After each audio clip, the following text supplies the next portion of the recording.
받으신 줄로 믿습니다. 예, 다시 한번 우리 인사 나누시죠. 오늘 은혜 많이 받으세요.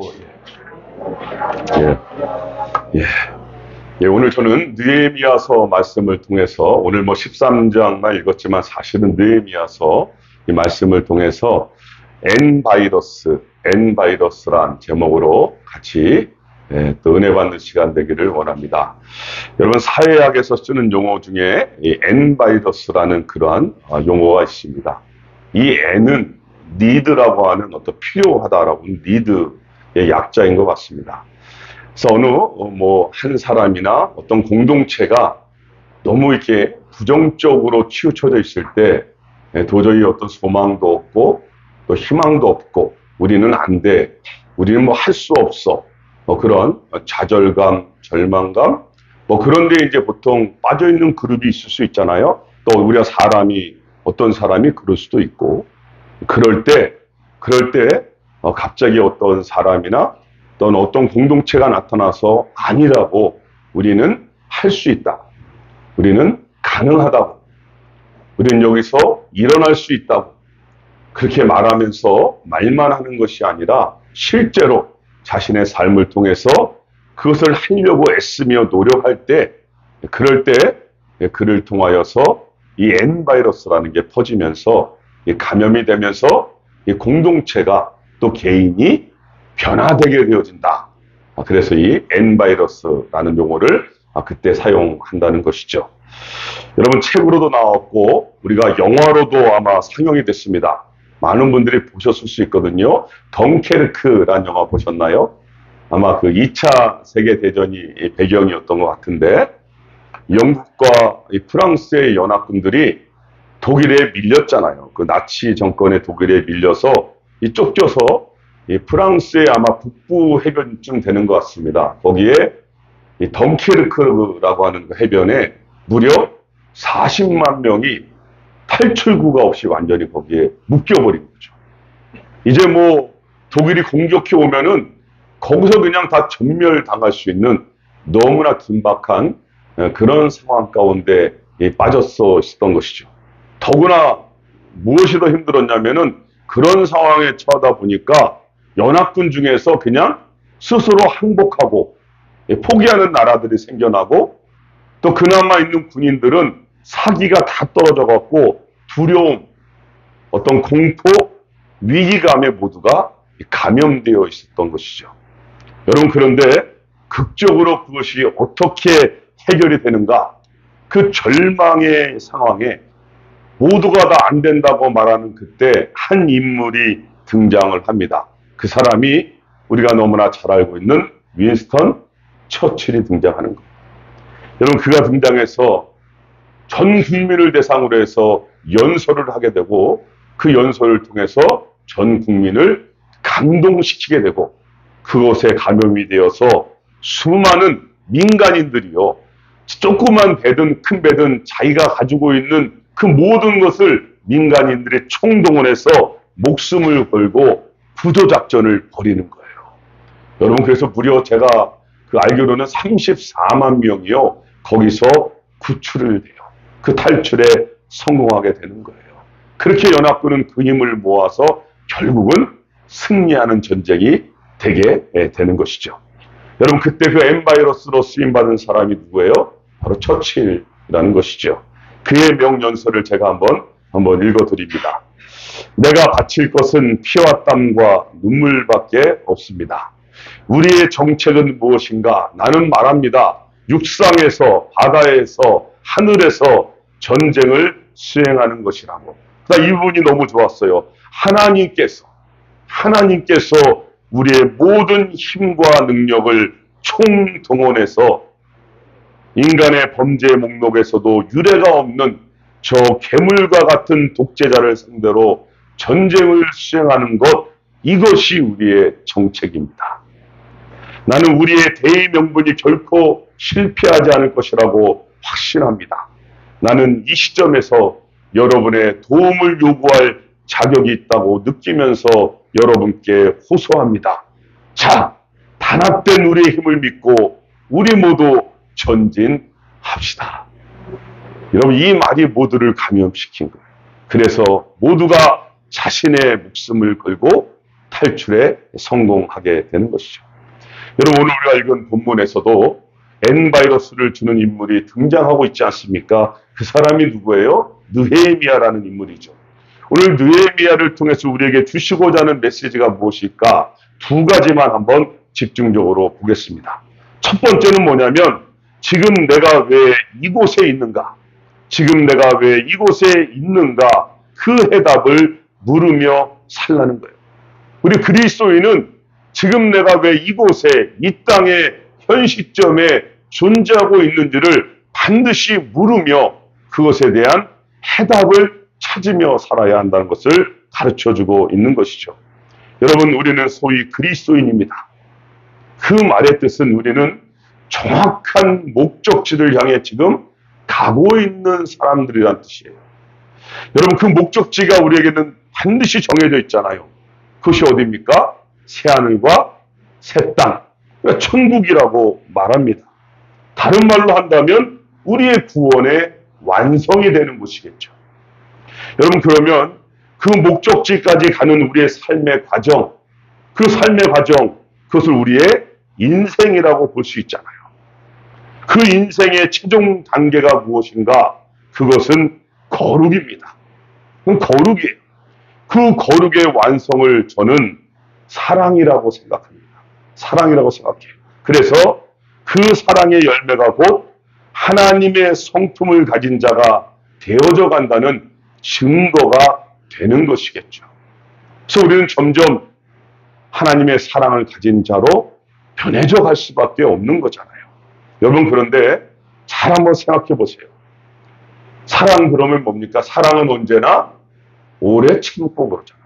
사랑은 언제나 오래 참는다 그래요. 그러면 여러분, 그 오래 참는 성품이 어떻게 만들어질까요? 그것은 놀랍게도 오래 참지 못하게 하는 사람들을 통하여 만들어질 수밖에 없는 거 아니에요? 그 대상이 있는 거 아니겠습니까? 그럼 성경에 보면 원수를 사랑하라 그랬어요. 그러면 그 말이 뭡니까? 원수가 있다는 거잖아요. 없는데 뭐 사랑하라 그러겠어요? 있으니까 사랑하라 그런 거죠. 그 말은 이 땅에 살아가면서 우리는 싫든 좋든 간에 준비된 많은 원수들을 경험할 수밖에 없는 거예요. 그런 과정을 겪으면서 사랑하는 사람으로, 거룩한 사람으로 빚어져 간다는 것이 이 성경의 메시지라는 것이죠. 여러분, 그렇게 우리에게 거룩을 위한 삶의 터전들이 이미 주어졌잖아요. 그것이 가정이고, 그것이 직장이고, 그것이 우리의 이웃이고, 그것이 우리의 교회고, 그것이 우리 대한민국 나라죠. 그 공동체 속에 우리의 역할도 주어졌습니다. 부모로서, 자녀로서, 또 목사로, 장로로, 집사로, 사장으로, 과장으로, 직원으로, 그죠? 우리의 직책도 주어졌어요. 여러분, 그러니까 우리가 여기서 분명히 이해하고 넘어가야 되는 것이 무엇인가? 그 순서가 바뀌면 안 되는 거잖아요. 만약에 옷으로 비유한다면 속옷을 입고, 그죠? 속옷을 입고 겉옷을 입어야죠.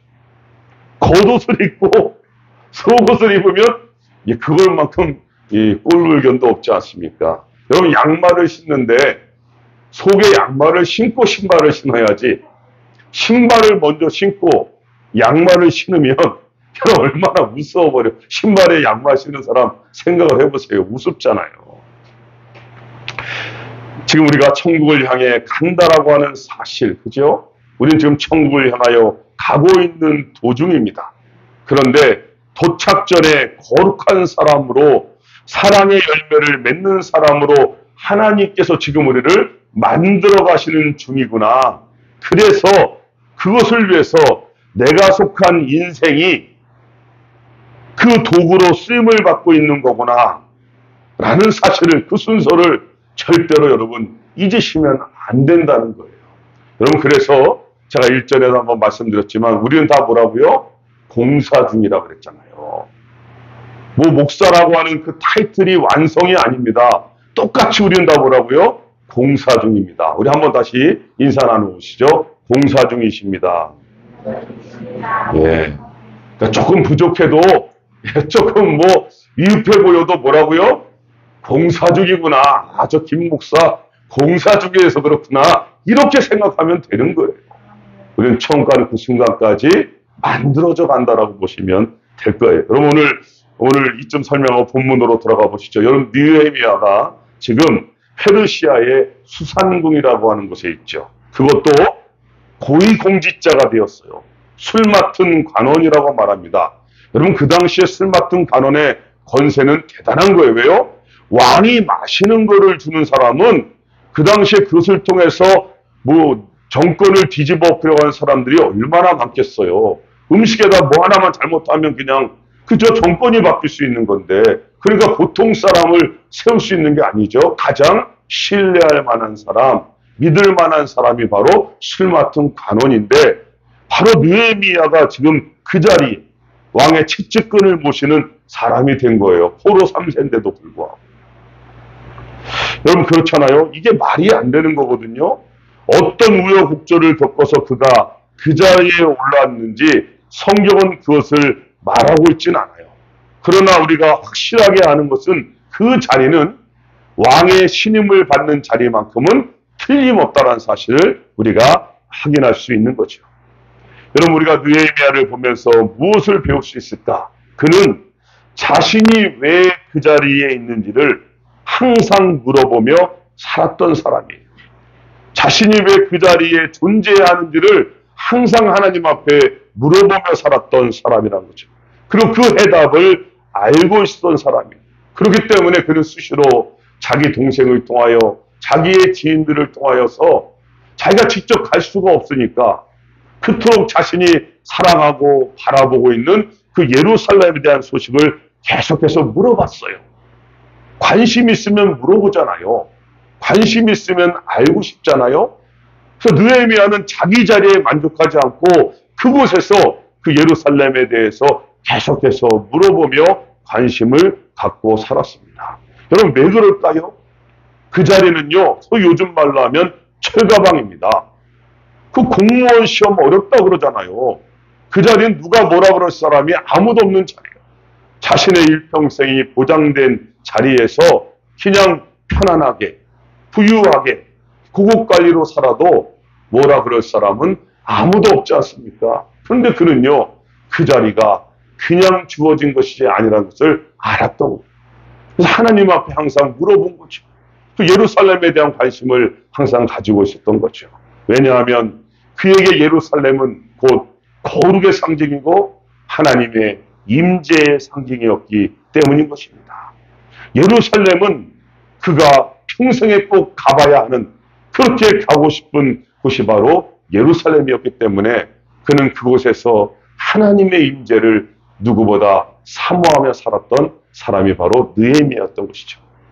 여러분 그러니까 그는 비록 페르시아에 있는 수산궁에 있었고 고위관리가 되었어도 하나님의 임재, 그 하나님의 거룩함이 그의 삶의 해답이라는 것을 알고 살았던 거예요.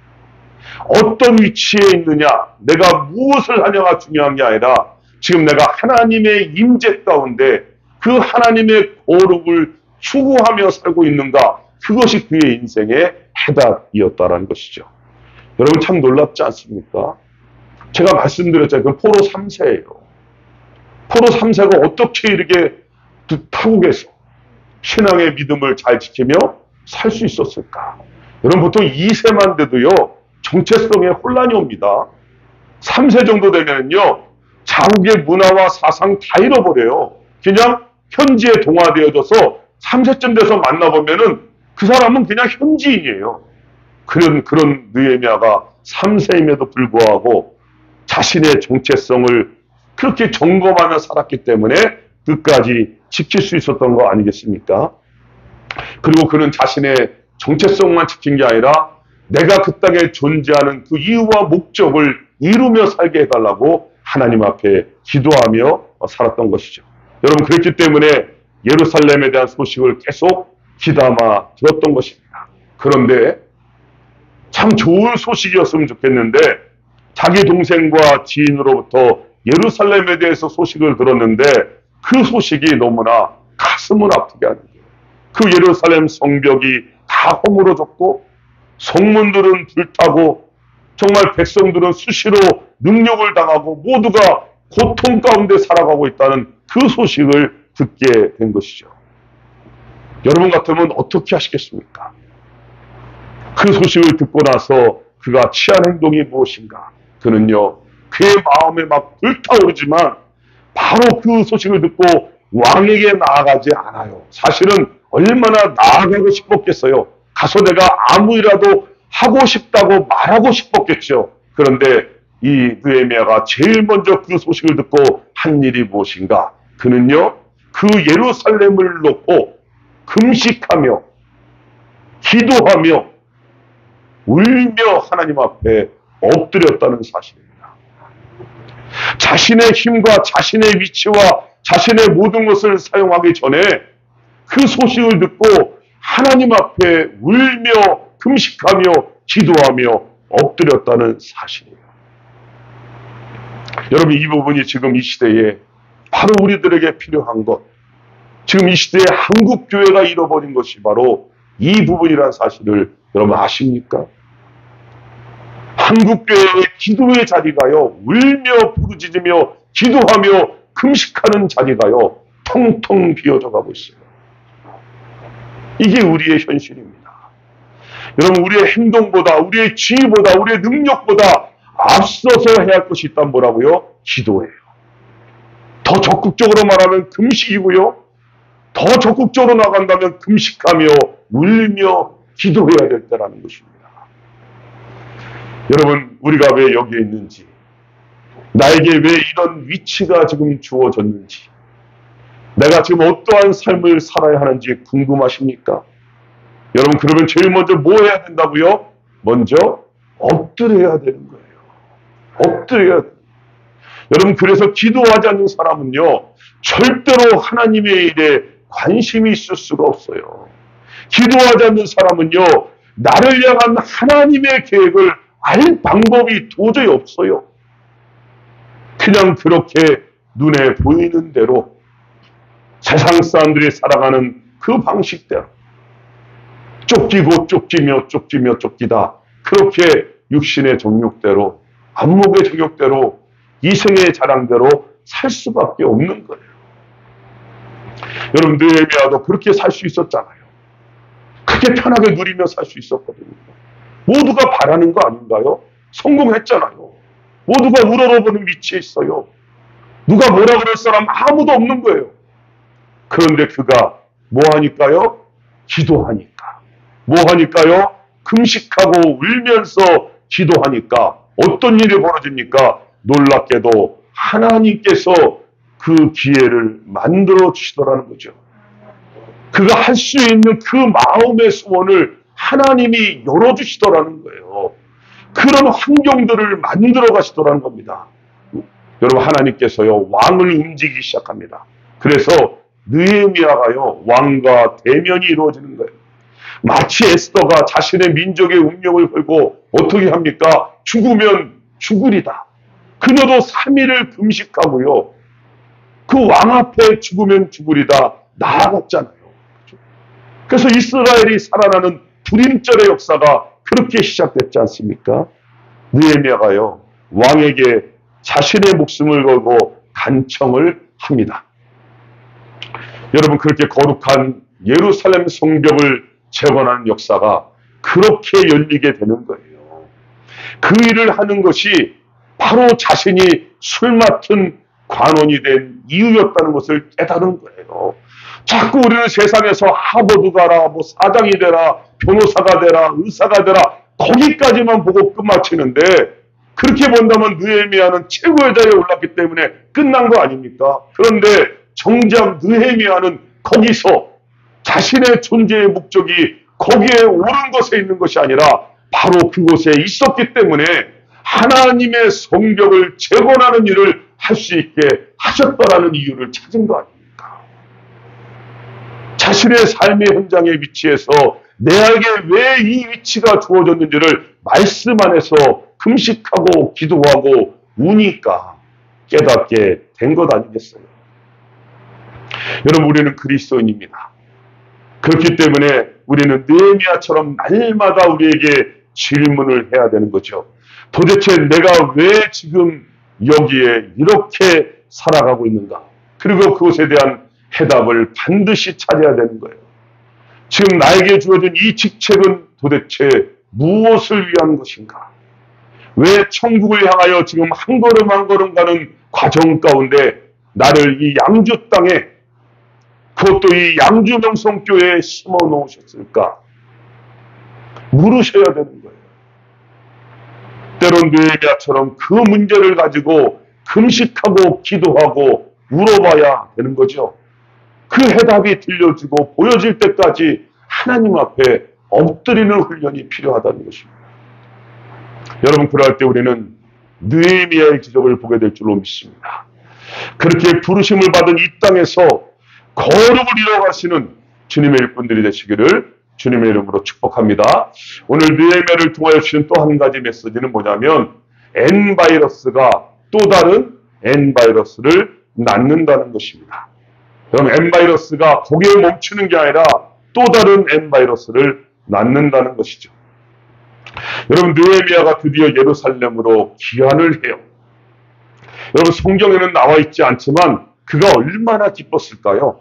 그토록 사모하고 그토록 기대했던 하나님의 임재와 거룩의 상징인 예루살렘에 도착을 하는 거예요. 얼마나 감동과 기쁨이 있었을까요? 그 땅을 바라보고 밟는 그 순간에 위로부터 부어주는 하나님의 은혜와 감동에 온전히 붙잡혔을 것입니다. 그 땅에 그가 온 거예요. 그것도 총독으로 왔어요. 그렇게 12년을 머물게 됩니다. 12년을 머물면서 그는 엄청난 영향력을 그곳에 미치기 시작하는 거죠. 만나는 사람마다, 그가 받는 곳마다 N바이러스를 퍼뜨렸어요. 여러분, 왜 그랬을까요? 다른 사람들도 하나님을 믿고 있었잖아요. 그것도 예루살렘 성에서 말이죠. 그런데 바라보니까 그들은 오히려 고통 가운데 허덕이고 있어요. 그들의 삶에는 메가리가 하나도 없어요.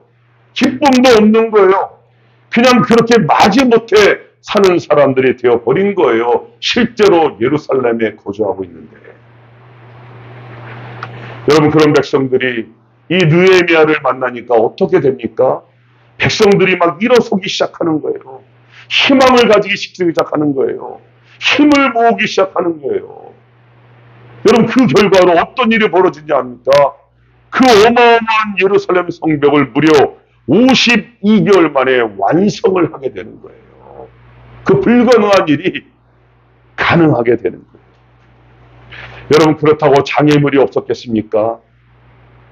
여러분, 느헤미야가 그 땅을 밟았을 때, 예루살렘에 갔을 때 그를 죽이려고 하는 암살단까지 계획이 되어 있을 때니까요. 장애물이 없는 게 아니에요. 또 수시로 그들이 잠자는 틈을 타서 그들의 성벽을 봉사해 놓으면 와서 부서뜨리는 거예요. 무너뜨리는 거예요. 또 언제 공격해 올지도 모르는 거예요. 여러분, 그러면 얼마나 우리가 한참 일하다가 무너뜨리면 얼마나 맥이 빠져요. 그런 경험 안 해보셨나요? 그런 일이 계속 장애물이 생기는 거예요. 거기에다 투소를 하죠. 비방을 하죠. 비웃죠. 장애물이 없는 게 아니었습니다. 뭐 평탄한 게 아니었어요. 여러분, 제가 말씀드리죠. 그리스도인의 삶의 장애물은, 죄송합니다, 필수 코스예요. 예, 필수 코스. 그러니까 여러분, 장애물이 없기를 바라지 마시고, 장애물은 필수 코스니까 어떻게 하면 돼요? 믿음으로 이겨내시기 바랍니다. 이겨내시며 가는 거예요. 그거는 밟고 가는 거예요. 안 그러면 이스라엘 백성처럼 40년 동안 광야 뺑뺑이 돌다가 죽는다니까요. 넘어서야 될 부분이지 불평하고 원망하며 머물러 있을 부분이 아니에요. 밟고 디디고 가는 거예요. 장애물은요, 올 수밖에 없습니다. 그러나 이길 힘도 주님이 주실 줄 믿습니다. 우리에게 십자가의 보혈의 능력이 있잖아요. 예수님 이름만 부르면, 보혈의 능력만 믿으면 열려지는 거예요. 이게 우리 그리스도인이에요. 얼마나 우리가 그러니까 힘이 있는 존재들입니까? 여러분, 느헤미야를 보세요. 느헤미야는요, 흔들리지 않았어요. 장애물이 없다고 하지 않았잖아요. 죽이려고까지 했다니까요. 근데 흔들리지 않아요. 그러니까 백성들도 흐트러지지 아니한다. 그러니까 백성들도 흐트러지지 않는 거예요. 왜냐하면 그들의 관심은 적이 아니었습니다.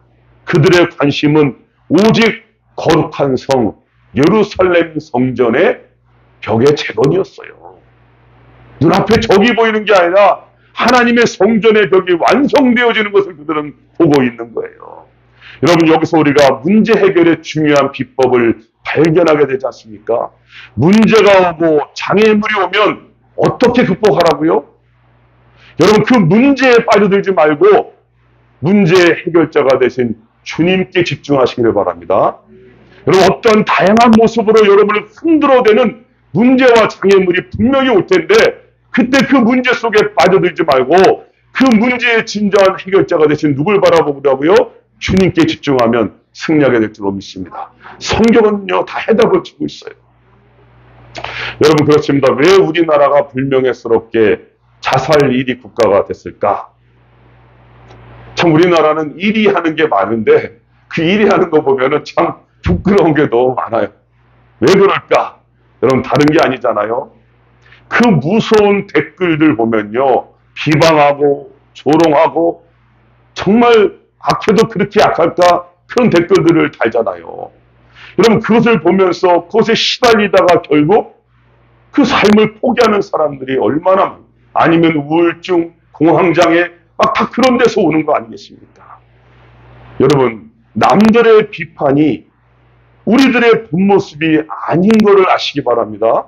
남들의 비판과 정죄와 그런 글들이 우리들의 본 모습이 아니에요. 거기에 속아 넘어가면 안 되는 거예요. 우리는 누구라고요? 우리는 그리스도인 하나님의 아들, 하나님의 딸인 줄로 믿습니다. 그래요. 우리를 위해서 주님이 십자가에서 온몸의 피화물을 다 쏟아부어줄 정도로 너는 나의 최고의 사랑하는 아들이야, 딸이야.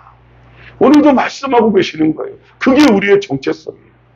그걸 감히 누가 끊을 수 있어요? 어떠한 댓글로, 어떠한 비방으로 감히 우리를 그리스도의 사랑에서 끊을 수 있는 게 뭐가 있습니까? 있으면 저한테 한번 얘기해 보세요. 제가 얼마든지 반박할 수 있습니다. 없어요. 성경은 없다라고 분명히 말하고 있습니다.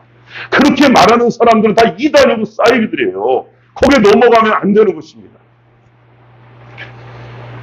여러분, 우리 그리스도인의 관심은 누구라고요? 오직 주님인 줄로 믿습니다. 그런 거 바라보고 빠져들지 말고 오직 주님 부르고 주님 붙잡고 나오면 되는 거예요. 힘들면 힘들수록, 고통스러우면 고통스러울수록, 삶의 문제가 풀리지 않으면 풀리지 않을수록 더욱 어떻게 하라고요? 주님께 매어 달리면 되는 줄로 믿습니다. 그게 우리의 해결 방법이에요.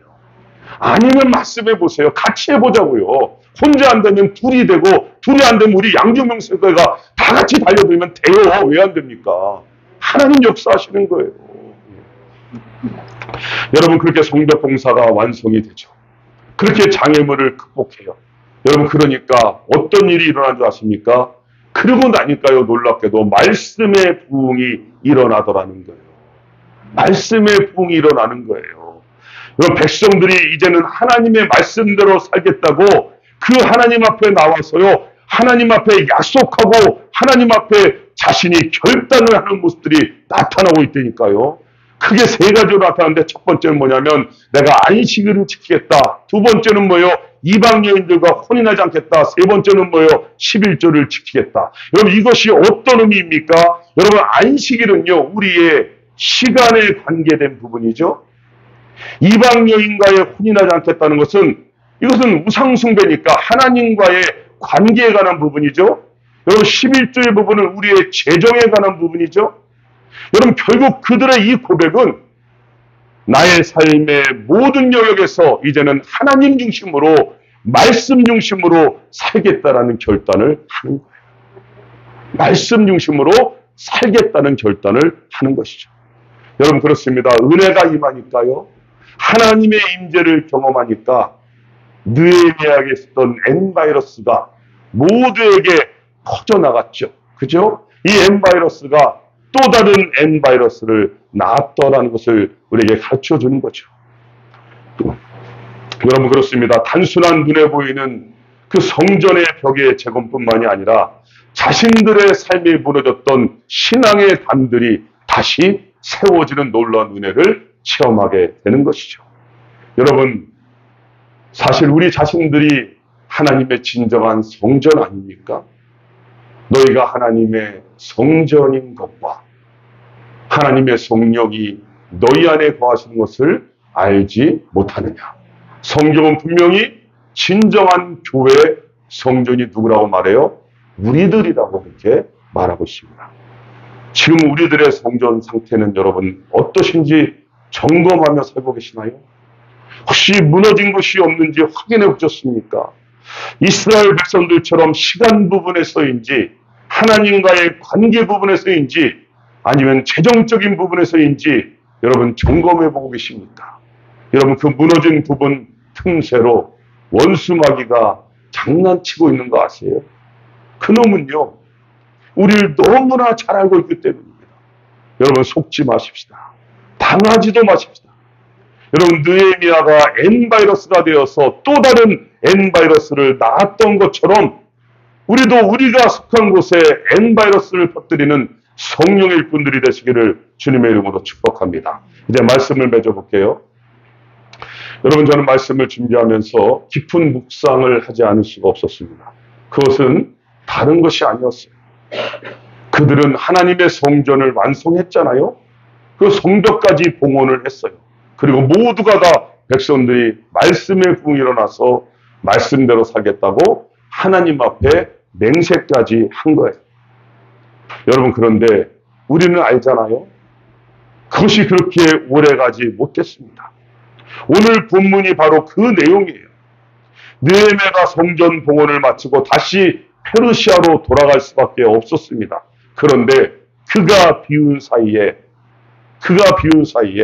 벌써 다 무너져 버리고 만 거예요. 하나님과의 약속이 다 깨져버리고 다시 재정생활이 엉망이에요. 다시 안식일을 지키지 못해요. 다시 시간 사용이 엉망이 됩니다. 이방 여인들과 혼인을 해요. 우상을 숭배해요. 하나님과의 관계가 엉망이 되어져 버린 거예요. 여러분 그래서 생각해 봤지요. 도대체 이것이 무엇인가? 이 말씀을 주시고자 하는 의미가 무엇일까? 다시 한번 고민하게 되었습니다. 여러분 그래서 느헤미야의 끝은 미완성으로 끝나요. 느헤미야의 끝은요 미완성으로 끝나고 있어요. 여러분 느헤미야가 예루살렘을 다시 방문하게 돼요. 기가 막힙니다. 그 상황을 보니까요, 그 무너진 것을 다시 보니까 속에서 막 분노가 치밀어 오르는 거예요. 그런데 여러분 느헤미야는요 거기서 다시 N바이러스로 살기로 결단을 합니다. 다시 일으켜 세워요. 다시 일깨워요. 그 무너진 벽을 다시 재건시키고 있어요. 그리고 여러분 그 다음에 대한 반응이 나오고 있지 않습니다. 여러분 왜 없을까요? 그 다음은 바로 우리의 몫이라는 거예요. 우리의 몫이. 여러분 우리가 느헤미야가 되라는 거죠. 우리가 느헤미야가 되라는 이것이 제가 결론적으로 깨달은 말씀입니다. 여러분 끝까지 느헤미야처럼 포기하지 말고 N바이러스를 퍼뜨리는 거죠. 우리의 주위에 신앙의 벽이 허물어진 분들이 다시 일어설 수 있도록 여러분들이 느헤미야가 되시기를 바랍니다. 그렇게 우리의 삶의 현장에서 느헤미야처럼 N바이러스를 퍼뜨리는 성령의 일꾼들이 다 되시기를 주님의 이름으로 축복합니다. 예, 기도하시겠습니다. 하나님, 오늘 느헤미야 말씀을 통하여 참 세상이 너무나 부정적으로 치닫고 있고 또 그것에 물들고 또 그렇게 소망 없이 살아가는 이 세상에 하나님께서 우리를 선택하셔서 그리스도인으로 느헤미야처럼 이 땅에 심어주셨습니다. 하나님 우리가 가는 곳곳마다 축복의 통로로 N바이러스가 되어서 그 하나님의 사랑과 그 하나님의 은혜를 마음껏 드러내는 그 삶의 현장 속에서 하나님 앞에 날마다 울며 기도하며 금식하며 엎드림으로 이 땅에 살아가는 진정한 목적을 이루게 하셔서 그렇게 우리를 통하여 N바이러스가 또 다른 N바이러스를 낳는 주의 거룩한 일꾼들로 다 쓰임받을 수 있도록 축복하여 주시옵소서. 이 시대에 주님이 찾으시는 느헤미야가 되게 하여 주시옵소서. 예수님의 이름으로 기도드리옵나이다. 아멘. 이제 찬송가 630